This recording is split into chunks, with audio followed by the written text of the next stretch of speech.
European Union countries will consider on Friday a proposal for a gas price cap slightly lower than the Brussels proposal that some view as too high, with a handful of countries pushing for an even lower limit. The issue of caps for Russian gas price have split the EU 27 countries bloc, while Italy, Spain, Belgium, Malta and Greece criticize the proposed cap for being too high or unlikely to even kick in. Countries including Germany and the Netherlands are skeptical for capping gas prices, warning that this could deter suppliers from sending much-needed gas to Europe. European Union countries start negotiations on Friday evening on the European Commission proposal for a cap to limit gas price spikes and are racing to reach a deal by December 13th. The Commission last week proposed a gas price cap that would kick in if the front mouth of the Title Transfer Facility, TTF gas price, exceeded €275 or $289 per megawatt hours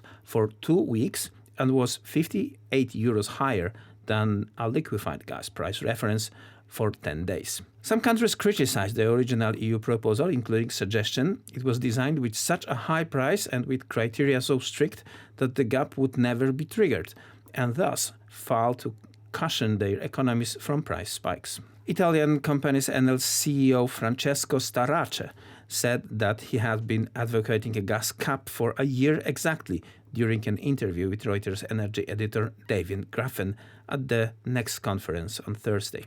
Gas prices in the European Union EU have soared this year as Russia slashed gas deliveries to Europe following its invasion of Ukraine. Starace said on Thursday that once in place, we can change this cap if we see that it's not enough or whatever. We've been advocating the gas cap a year exactly. It was November last year when we started talking about it, and people were looking at us saying, what are you talking about? The gas cap for what?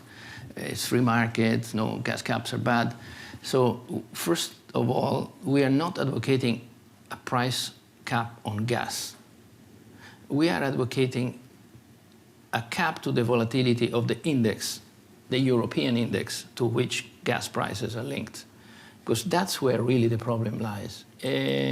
So the point is we should stop this volatility and bring it back to a normal level. I'm not saying that there's anything wrong with giving signals, but can you have a gas price that for the last 8 years moved between 20 to 30 euros per megawatt hour in Europe, and all of a sudden go to 300, the same gas? So that's too much, all right? So we're saying, let's kind of put a cap. Then we can change this cap if we see that it's not enough or whatever. On Friday, countries will consider a revised proposal by the Czech Republic, which holds the rotating EU presidency, which will lower the limit to €264 per megawatt hour and require prices to remain above that level for 5 trading days instead of 2 weeks to trigger the cap.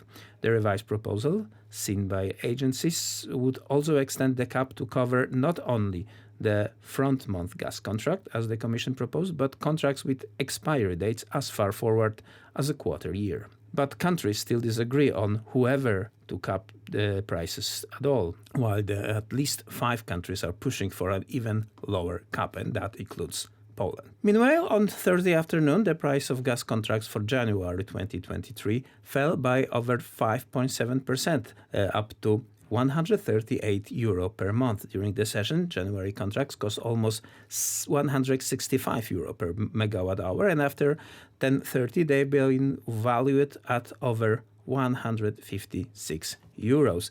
The price of contracts for February was similar. In the afternoon, gas for delivery in February cost approximately €139 per megawatt hour. At the beginning of Thursday's session, the prices of this contract jumped to over €160 per megawatt hour and then began to fall. On the day of Russian attack on Ukraine, February 24 this year, the price for gas in the Dutch TTF hub exceeds €128 per megawatt hour. At its peak in August this year, the quotation exceeded €349 per megawatt hour.